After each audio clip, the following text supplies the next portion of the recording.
modified existing loan programs to better meet the needs of you, our customers. And we've hired engineering firms that can assist you with energy asset management and stormwater management on an agenda-free basis. We've moved from a program-centric organization that required our customers to figure out how to use our below-market lending programs to a model where we want to work with you, our customers, to find solutions to your infrastructure needs and other capital expenditures. Whether it's disaggregating a large project into separate financing buckets, such as we did with the East Providence High School project, or reprioritizing projects such as investing in an energy efficiency project to generate free cash flow that can be redirected to other spending needs.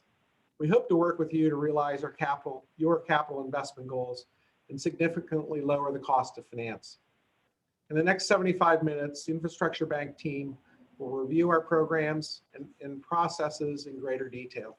I trust that this will help you better understand how we can assist you in realizing your goals. And I also hope that it generates a number of questions and piques your curiosity.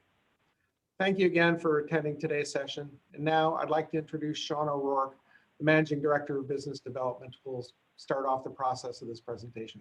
Sean? Thank you, Jeff, and thank you again to the League for inviting us today. The League of Cities and Towns has just been a terrific partner with the Infrastructure Bank over the last many years. We've partnered on a number of projects. They've been great supporters, and really thrilled to be able to talk with many of you today. I see a lot of friends of the Infrastructure Bank pop up on the screen as you were logging in, so thank you all for taking the time today.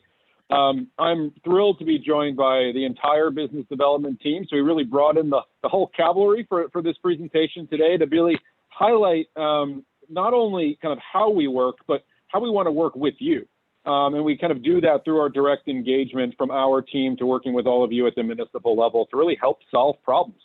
And that's really what we're after at the Infrastructure Bank. So what I'm going to try and do today is give a really quick overview of where we're working, how we're trying to create solutions and overcome barriers. And then I'll turn it over to the team to really go into all of our programs and how we try and provide that additional value to each of you at the municipal level. So next slide, Graham. So as Jeff quickly mentioned, our expansion of the Infrastructure Bank, just about 6 years ago, really allowed us to be more customer centric.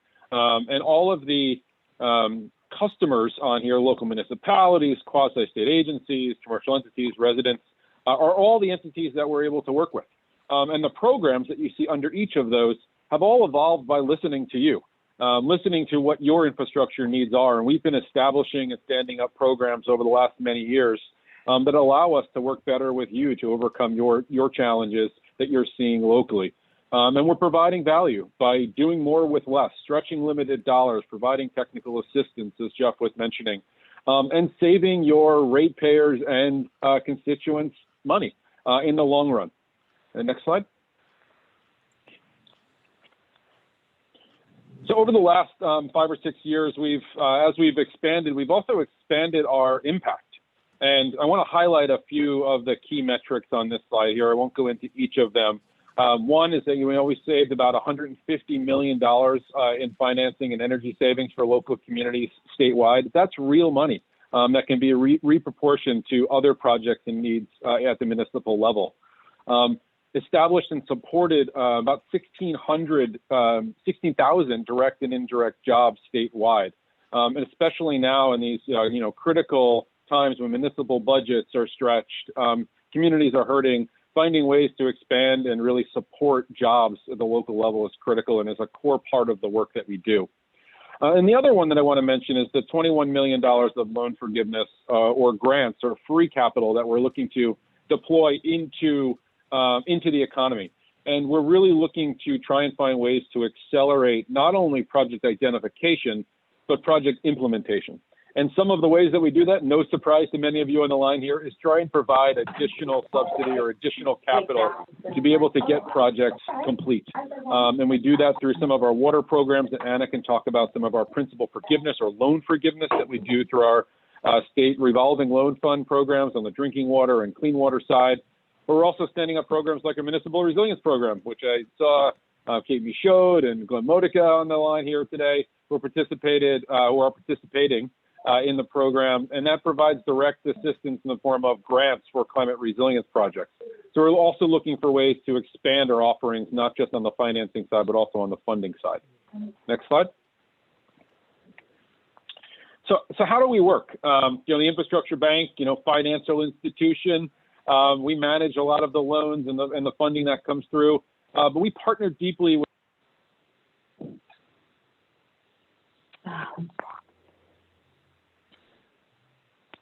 environmental management, drinking water, with Department of Health, Municipal Road and Bridge, DOT, Efficient Buildings Fund, the Office of Energy Resources. They serve as our technical resources, or our technical experts. So we can be really certain that any dollar that we're investing really has the technical basis and backing to be able to make that investment, and it's solving the problems that that project was set up to do. And so an applicant would apply to the regulatory partner. It would then be listed on a project priority list. And I want to put a plug in right now. We have the project priority list is now open for drinking water, clean water, and the Municipal Road and Bridge program. And so if you have projects locally, now is the time to make sure you get on that list so that we can make sure that we work with you most effectively. Once we have that project priority list, we then will work with each of you on an application to the bank. We'll do a project and credit review to make sure, kind of set the terms, set the rate. Our board will then review those programs and be able to approve that project. And then we will work with you throughout the loan process on the administration, making sure that the invoices are being submitted, the contractors are being paid. And that's one of the big things that I'll show in a slide ahead, is that we're trying to remove some of those administrative barriers from the towns, which oftentimes can be complicated with, reviewing invoices, submitting invoices, paying contractors. We're trying to remove a lot of that from you, and we can handle that internally to be able to streamline the loan process. Next slide, Graham. So we deliver value in a few ways, and Jeff mentioned a few of the ways that we're providing value, and I already touched on a couple. But the three big buckets are choice. So finding ways that we can be creative and not just looking at a one program solution, but how do we disaggregate the project into a variety of different ways so we can stretch those limited dollars and maybe use multiple programs to solve a problem. Ease of doing business, again, working with our team on the business development side and our finance team, looking for ways to take that administrative hurdle off of you and be able to work more effectively to get the project done. And then, of course, low-cost lending. I'll show a slide in a minute of how we're providing below market rates to be able to save you and your customers and your ratepayers money. Next slide. So one example, and I just want to focus on the table on the left, and this is purely just a discussion purposes only table, but you can see the savings that can accrue over different loan times, and this is using about a 33% below market rate savings, which we will apply to different programs with different projects.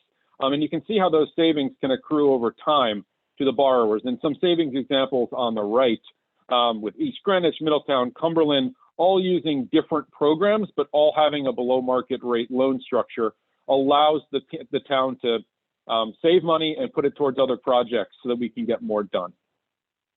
Next slide. Our streamlined loan process, as Jeff mentioned earlier, one of our most exciting evolutions of the bank was moving from a kind of paper process to now a completely online digital paperless process, which has allowed us to be more effective in working with all of you. All of our applications now come in online through what we call our Enable system. It allows us to coordinate and work better with you. All of our requisitions, so an invoice that is submitted for payment to the Infrastructure Bank, is all processed now digitally in an online format, allows us in our internal teams to work more smoothly and be able to process those payments a little bit faster. And so that evolution of the bank, I think, has been a huge step forward for us in delivering our programs and providing additional value to you.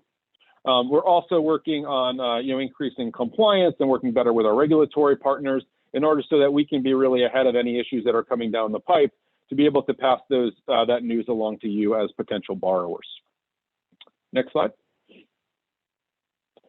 And then finally, one of the things that we're also really excited about is the evolution of our technical assistance. As we're out in the communities all across Rhode Island, talking with town managers, mayors, planning directors, DPW folks, all of you on the line, one of the things that we've heard is we've got a lot to do, but we're just not sure how to get it to be project ready or implementation ready. And so over the course of the last couple of years, the Infrastructure Bank has been making these critical investments in working with consultants and developing programs that really help you get your projects shovel ready so that we can work better with you. And we're doing that across our water, energy, and climate portfolios. So you'll hear a little bit more about our drinking water state revolving loan funds and our stormwater project accelerator a little bit later. The Efficient Building Fund, we're just about to name a consultant, and another one soon, which Sydney will talk about in a few minutes, which is very exciting, of helping municipalities with asset management. And then also on the climate side, the Municipal Resilience Program is all about engaging with municipalities to identify projects, streamline and accelerate local projects based on need, and then be able to build a pipeline for future advancement. So all of this is all about us developing a process and procedure so that we can be better partners, and we can listen and we can hear what you're saying and we can find the solutions to your issues. Next slide. So as a transition to the team, and I would ask each of the team to introduce themselves with their title, because a lot of them are the face that you'll be dealing with day in and day out. The bank programs, as Jeff mentioned, has grown over the last few years, and now we're going to be talking about them today. It's kind of a variety of different sectors, so water and sewer, road and bridge, clean energy, brownfields, and then climate resilience. And then I'll kind of come back and talk about the climate resilience part at the end before we open it up for questions. So with that, I think I wanted to tee up Ana Coelho-Cortez from the bank to talk about some of the water programs. Thanks, Ana. Morning, everyone. It's a pleasure to be here with all of you. It was really nice seeing a lot of familiar names pop up on the screen, like Sean said. And it was also nice to see some new names. I'm Ana Coelho-Cortez. For those of you who don't know me, I've been with the bank for over 23 years, and I am the Director of Customer Engagement. This morning, I'm going to talk to you about two of our longstanding programs. The first one I'm going to talk to you about is the Clean Water State Revolving Fund Program. The Clean Water State Revolving Fund Program is an attractive long-term financing program for wastewater, stormwater, and water pollution projects. We have a very flexible loan structure where you can seek terms for up to 30-year for repayments. Currently, loans are offered at 1/3 below a borrower's market rate. Improvements to the wastewater improvements can be for wastewater treatment facilities, pump station upgrades, sewer lines, stormwater and dam removal or repair. With anything that pertains to green infrastructure, we do have loan forgiveness funds that can be provided. Such projects that could receive those funds are rain gardens, permeable pavement parking lots and sidewalks, bioretention systems, and fish ladders. Next slide, Graham. Now I'd like to share with you a clean water project spotlight success story. It's for the town of Warren. We are super excited to have collaborated with Warren to get this project completed. The town of Warren financed a $20 million upgrade to the town's wastewater treatment facility. It was Rhode Island's first wastewater treatment facility to incorporate flood protection measures, as was defined by a study that was from 2017. It was the DEM 2017 Climate Change Vulnerability Assessment. Green projects associated with this project allowed Warren to receive approximately $450,000 of principal forgiveness, which reduced the overall project cost and which was ultimately money in the taxpayers' pockets. Upgrades to the Warren wastewater treatment facility included reducing nitrogen discharges into the Warren River increasing energy efficiency, replacing obsolete equipment, improving safety for workers, and increasing the resiliency of the facility to storms, flooding, and the effects of climate change. So this right here is just an amazing project that we were very proud to collaborate with the town on. And it's funds like the clean water and continued CAP grants from EPA that help us to allow projects like this to move forward and get completed. So kudos to the town of Warren. Next slide. Along with our clean water state revolving fund, we also have the drinking water state revolving fund. This program provides below market loans to community public water systems, nonprofit, non-community public water systems, privately organized water suppliers, and local government units. So examples of nonprofit, non-community water systems are schools, churches. Community water systems can be manufactured home parks, condo associations, etc. Loans are currently 25% off a borrower's market rate of borrowing, and loan terms can be up to 20 years.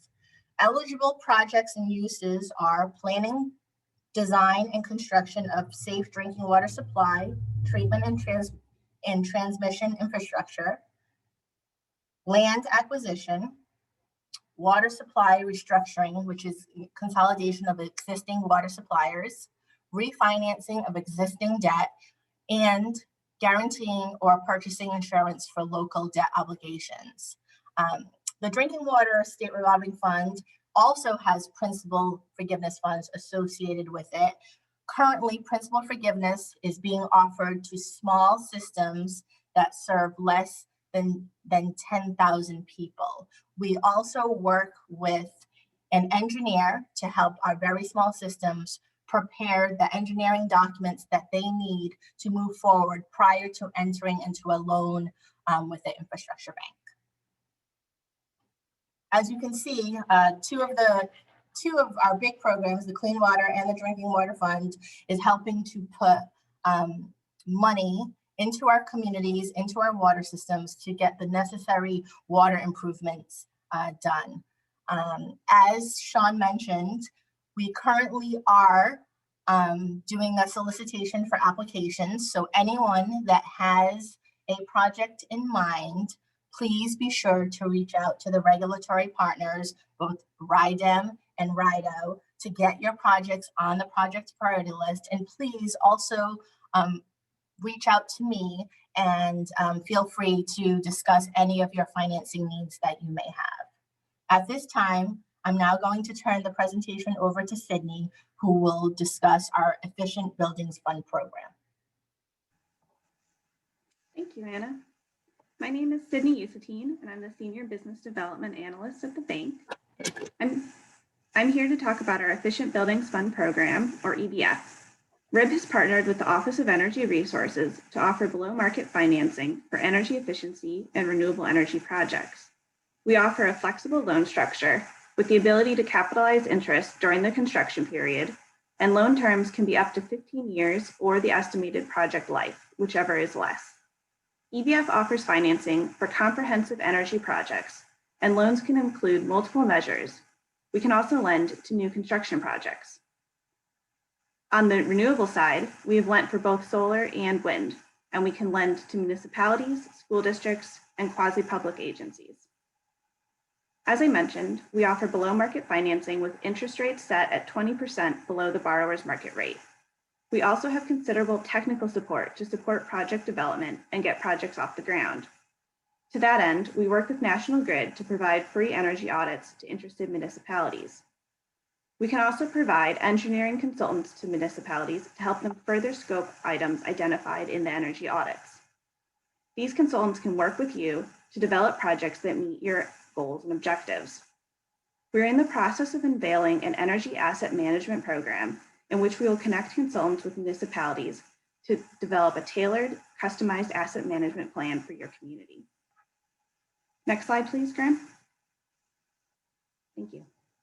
I'd like to talk about a series of projects that we financed with the City of East Providence. In 2017, we closed a $2.4 million loan that financed a bundle of projects. There were quite a few pieces involved. First, there was an $82,000 project at the Public Works facility, which involved a bundle of measures running the gamut from improved lighting systems, a fuel switching project, boiler replacement, and many more. $38,000 was put toward energy efficiency projects at the East Providence Senior Center with another bundle of projects, lighting systems, boiler replacement, and a hot water heating replacement. $33,000 financed building improvements for the IT department housed at Sweetland House, and $42,500 supported improvements at Weaver Library. Finally, $2.2 million financed projects converting streetlights to LED technology. Overall, we estimate that the project saved annually 7.5 million kBTUs, or $5 million over the life of the loan. On top of the energy savings, we were able to save the city $80,000 in debt service savings due to the below market financing. Overall, this financing is a great example of a holistic approach that can enable impactful energy improvements as well as significant economic benefits. Next slide, please. So that was in 2017. In 2020, we lent an additional $24 million to the City of East Providence to support the new construction of the East Providence High School. The new construction project included a number of energy measures that exceeded code baselines, and the design is compliant with Northeast Collaborative for High Performing Schools criteria. All in all, energy models show that the design is more efficient than code minimum by a factor of 28% for electricity and 8% for gas.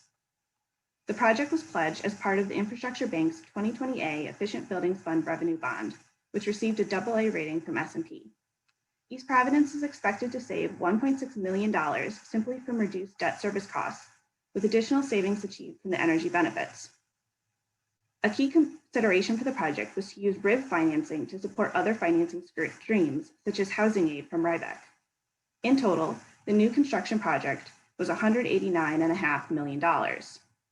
A traditional financing approach would be to finance the entire deal through Rhode, with 135.6 of that being eligible for housing aid, with the remainder, 53.9 million, financed through a loan with Rhode. Instead, the city used a disaggregated approach. We were able to carve out the energy efficiency piece, totaling $24 million, while retaining the same amount of housing aid as originally planned. We are also developing an additional project for around $7 million through our stormwater program. Through this method, we are able to retain the housing aid for the borrower while providing the benefits of below market financing for the energy and stormwater pieces of the project. Before I turn the presentation over to Graham, who will discuss our Brownfields program, I wanted to give a quick pitch for another presentation through this training series. Nathan Cleveland at the Office of Energy Resources, along with myself, Bob Ruley from the town of Warren, and Eric Studer from TNZ Energy, will be giving a deep dive on unlocking operational savings for municipal energy projects. We are presenting at this same time on Wednesday, March 31, and would love for you to join us. Now I'll turn it over to Graham.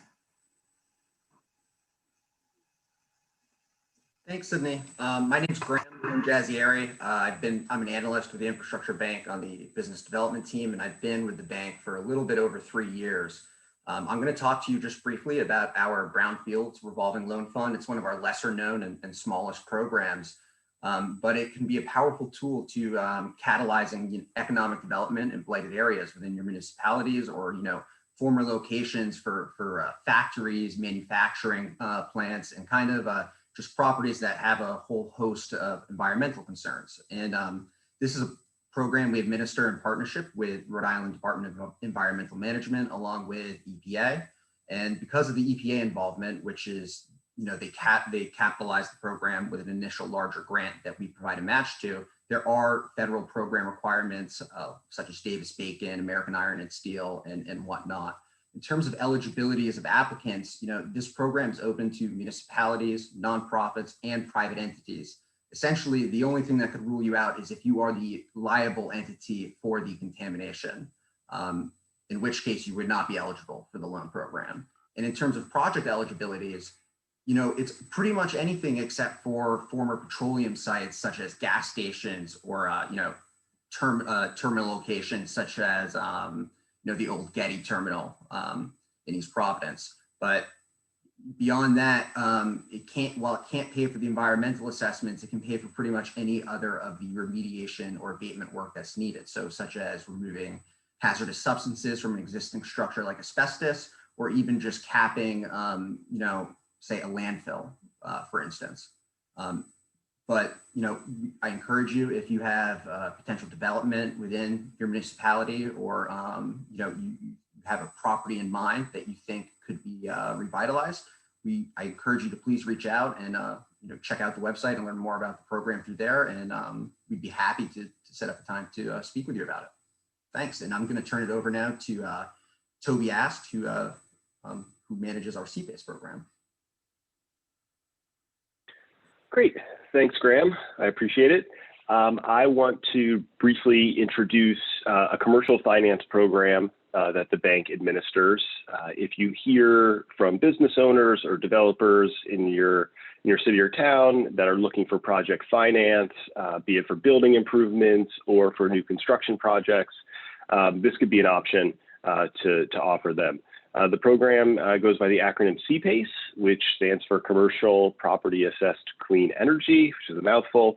But CPACE is really designed to support the implementation of energy improvements.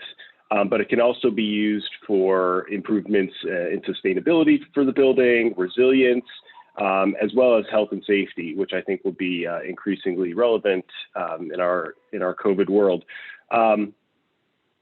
CPACE can be used for projects both large and small. We've done a project as small as $60,000. We've done a project that's over $40 million. So there's a wide range. It's very useful for many different project sizes.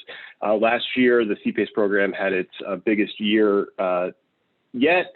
And since the inception of the program, we've helped facilitate almost $85 million in financing across 30 plus projects in 11 different cities and towns. So it's a flexible program and another useful resource for project developers.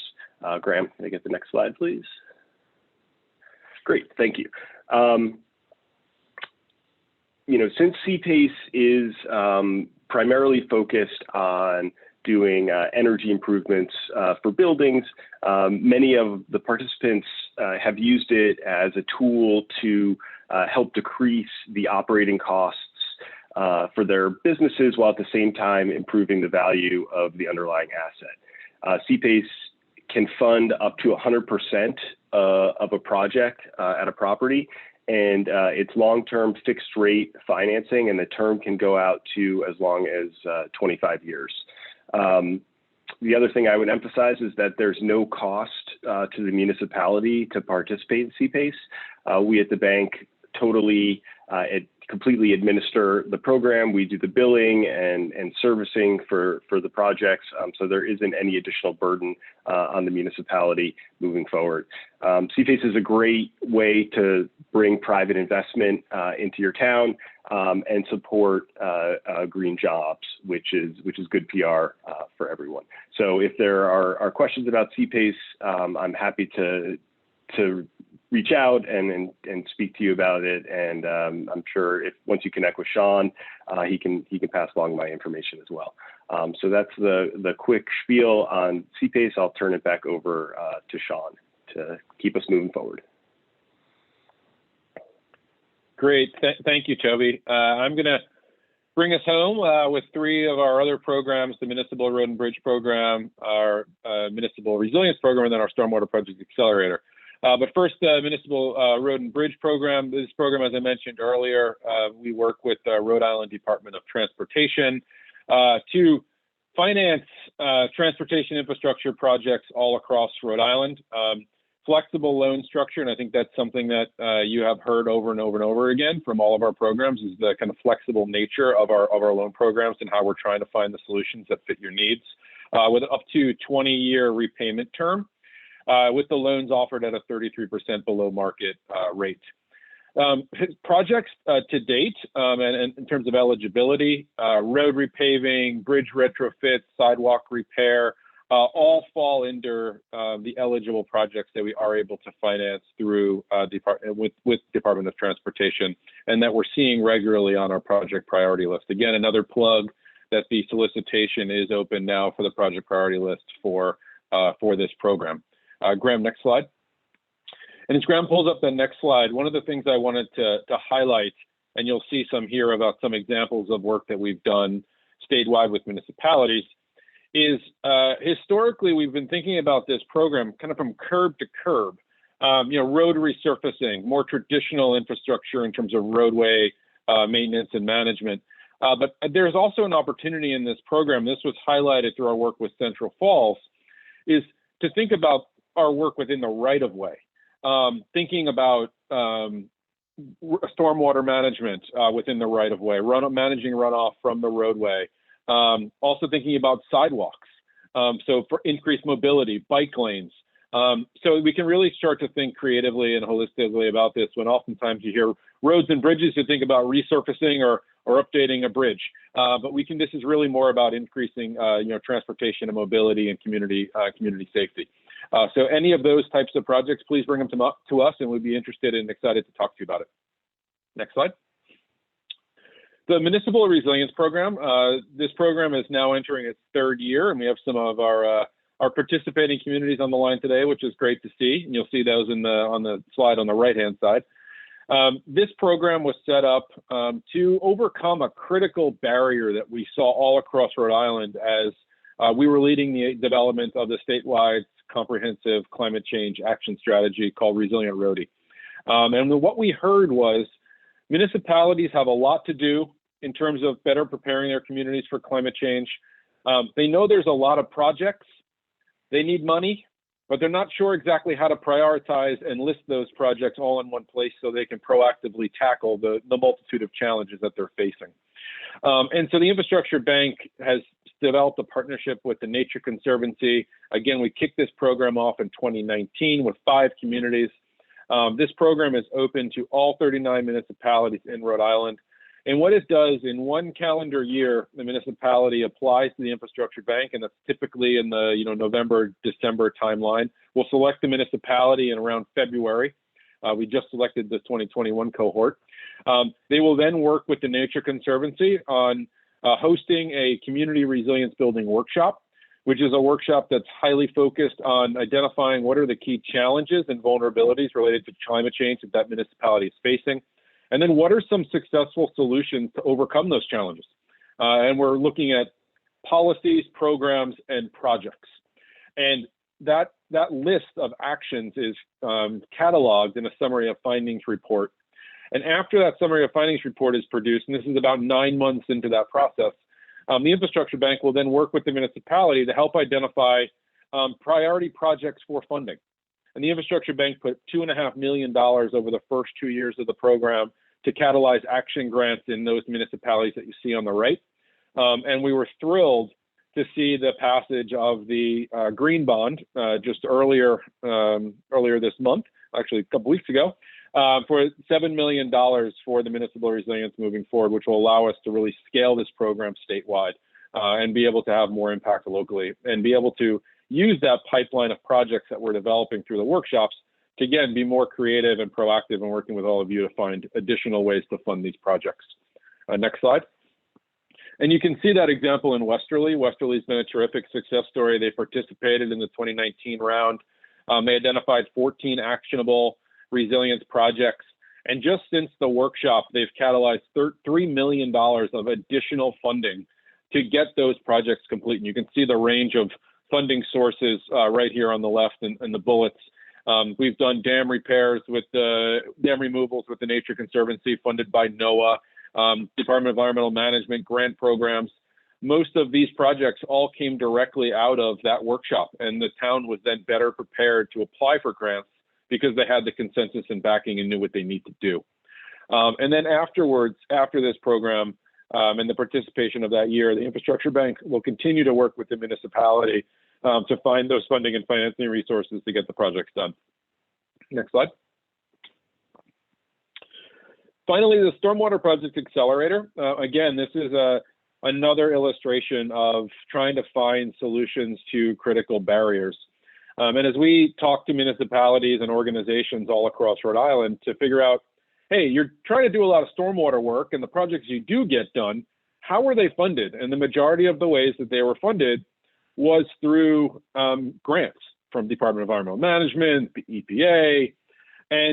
But the challenge is that those grants are typically reimbursement grants. So for example, the grantor, whether that's the state, would make a grant to a local organization, but will not pay the grant until the project is successfully completed.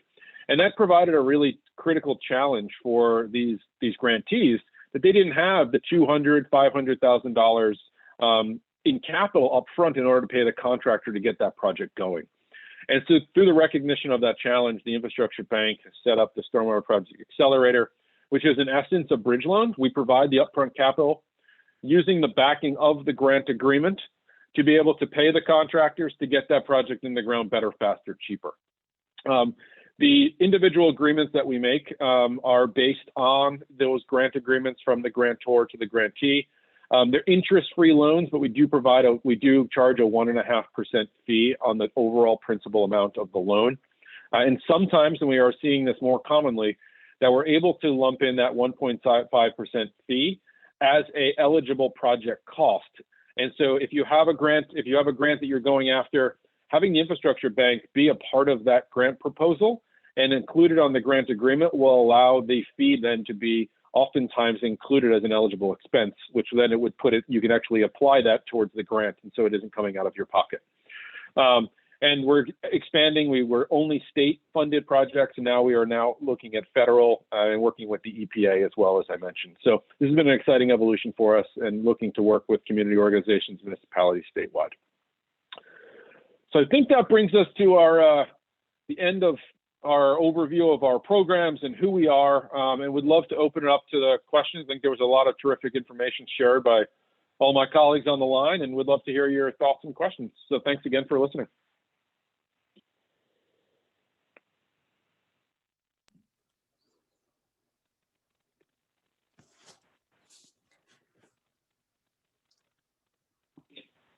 If you have the ability to you should all have the ability to take yourself off of mute to ask a question. If you'd prefer, you can certainly type it into the chat and I can read it aloud for the group. Yeah, this is Kazem Farhumand from Green International. I have a question. I did see that there is a program for road and bridges with municipalities and with the state. Is there any funding available for pavement management to assist municipalities to start looking at their pavement and see what's the best way to move forward? So I'll take a first crack at that, and then Anna or Sydney, if you want to follow up with any additional details. Right now, the funding is for the implementation of the construction of the project. Not necessarily for the evaluation of the pavement, but we'd love to speak with you about that again. I think you saw a couple of examples today of how we're looking to, again, try and get more projects shovel ready or be able to come to the Infrastructure Bank for the loans. So we'd love to talk to you about it, but Anna or Sydney, if you have any specific examples on that, please. So Sean, I would just echo exactly what you said. It is something, that we would love to talk to you about, and also get DOT involved as well in that conversation. So please, definitely after our presentation, either we'll reach out to you or you reach out to us, and we can further the conversation. All right, that would be great. Thank you. Hi, it's Kate and Warren. Just a quick question. I know there's been a lot of talk on the federal level about infrastructure spending, and do you know if there's anything in the current stimulus package that may be available for infrastructure, or are you aware of anything coming down the pipeline targeting infrastructure with additional funding? Yeah, Kate, I'll take that one. I think in the current bill, we don't see as much that would be as relevant to infrastructure, although we're still kind of searching through it and looking at a number of different sources for that. But there is a lot of different discussion going on in Washington about a green accelerator to provide financing for energy efficiency and renewables to providing to green banks like ourselves. There's also conversations around the National Infrastructure Bank. And of course, they're also working through a new transportation bill and the new trying a separate infrastructure bill as well. So, they've got to get this legislation move forward, and then they'll start tackling the normal things. But we do think that there's going to be a fair amount of funding for infrastructure. We'll see how this money comes to the state.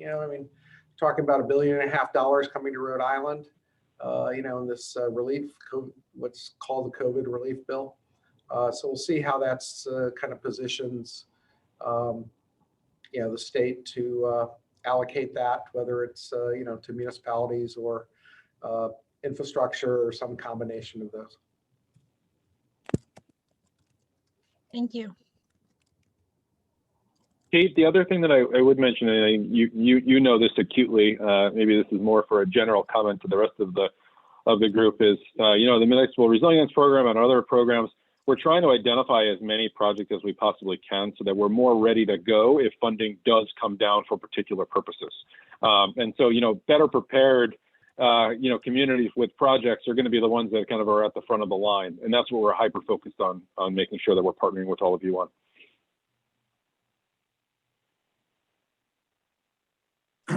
So would closing a landfill, capping a landfill, that would include, stormwater management, clean water issues, and potentially putting solar arrays on top of the landfill when we're done, that, it's a massive project we're looking at.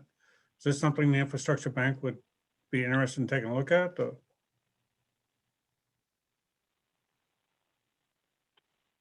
Yes, absolutely. Capping landfill, solar, stormwater, all eligible underneath our Clean Water State Revolving Loan Fund. Would absolutely be interested in talking with you about it. Can you actually mention what community you're from?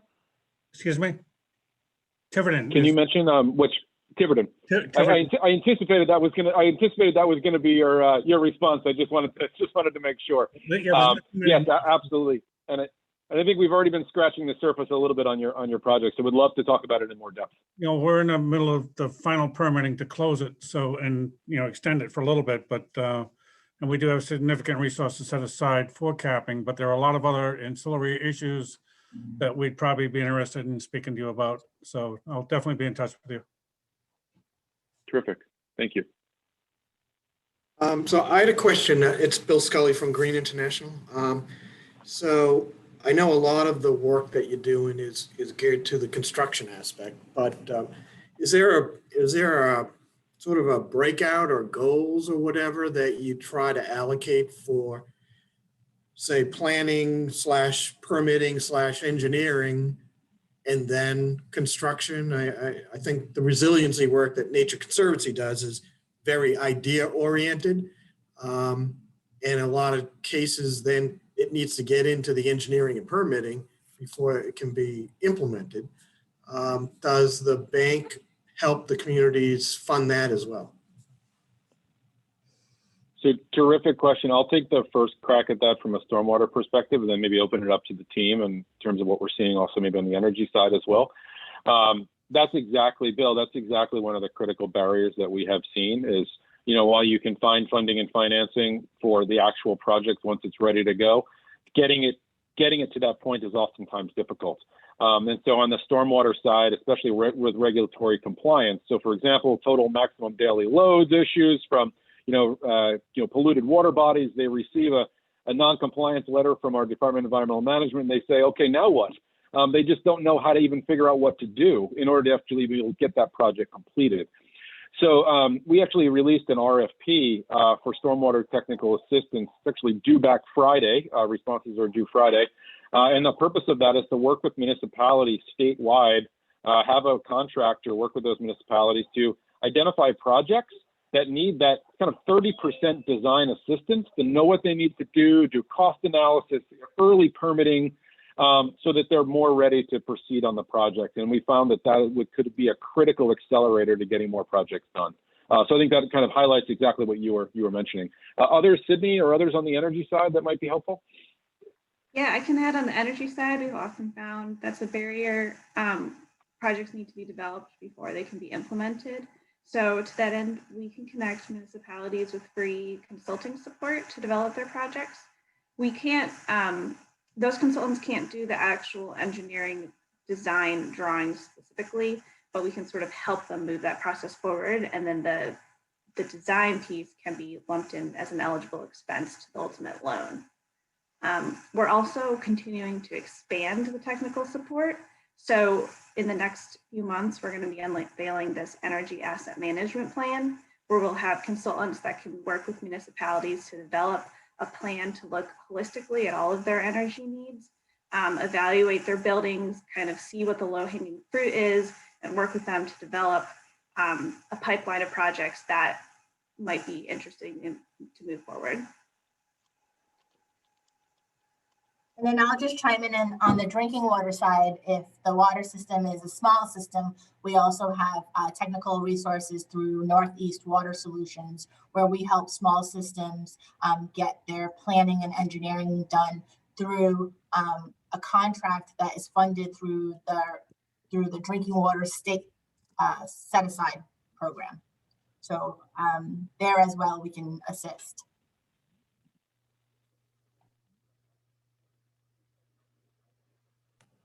Good to know. Thank you.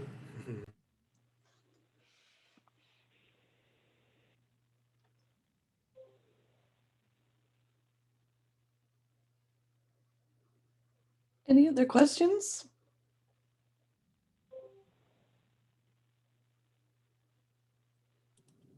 I just wanted to let you know that I put my, this is Kazem Farman again with Green.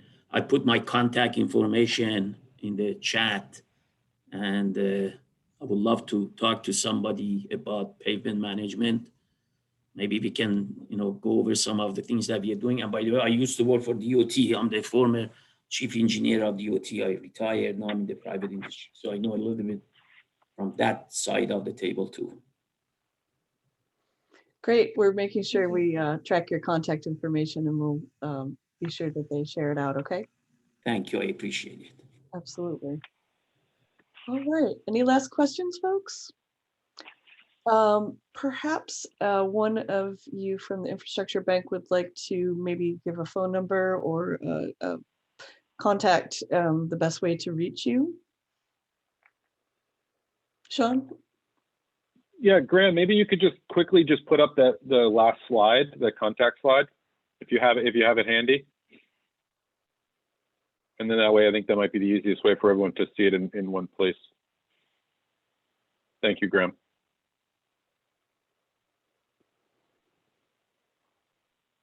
And then you can reach out to myself or Jeff. We can make sure that we direct your question to the most appropriate location. Perfect. And Graham, I believe, is going to also share the PowerPoint slides with me, and I can get them all out to you folks. We will post them on the League's website, and we will post a copy of this this webinar on our YouTube channel as well. So you'll certainly have access to share it with your colleagues if they weren't able to make it today. All right. Well, on behalf of the Rhode Island League of Cities and Towns, I would like to thank Jeff, Sean, Graham, and all of you at the Rhode Island Infrastructure Bank for sharing all of this great information with us. There's a lot of creative opportunities here, and I think the municipalities are probably excited to have that opportunity to discuss these options with you. So thank you very much. And we look forward to seeing you in a couple of weeks on another presentation your folks will be sitting in on. And if there's any questions about the League or what other opportunities we have coming up, we have a bunch of other trainings that are available on our website. Or you could certainly contact me directly. I'm Jennifer Slattery, and I do all of the training for the League. My email is jslattery, S as in Sam, LATTERY @ rileague.org. So again, thank you folks for participating, and we look forward to seeing you at the next event. Thank Thank you. you. Thank you. Thank you. Thank you. Yeah. Bye, everybody.